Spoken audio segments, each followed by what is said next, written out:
वऱ्हाडी बोली भाषेत एक म्हण आहे, लोकांच्या तोंडात हागायला गेलो तर लोक गांडीलीत असते.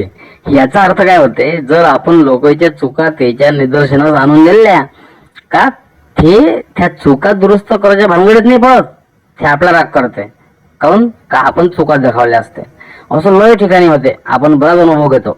म्हणजे हे अनपढ लोकच नाही तर चांगले 2-2, 3-3, 4-4 डिग्री असलेले लोकही बी त्याला जर आपण त्याच्या चुका लक्षात आणून दिल्या तर तेले बम खराब वाटते. असं वाटते त्या मायबीने सुशिक्षित लोक आहे बसवीचे असे कोण वागून राहिले लहानच्या पराबारासारखे. असं वाटते का याच्या डिग्रीची पोळी करा आणि याच्या गांडीत कोचकून द्या. म्हणजे अरे जर कोण आपली चूक दाखवली तर ते मान्य करायला पाहिजे किंवा समजून घ्यायला पाहिजे, ते चूक दुरुस्त करायला पाहिजे. तर नाही, हे लोक जी चुका दाखवते तेलेच त्याचा राग धरून ठेवते. म्हणजेच लोकांच्या तोंडात हागायला गेलो का लोक गांडीले डसते असा तो अर्थ होते. तर असे आपल्या अवतीभोवती लय लोक असते. तर बिलकुल ह्या म्हणीमध्ये फिट बसणाऱ्या लोकांना शेअर करा आणि टॅगही करा.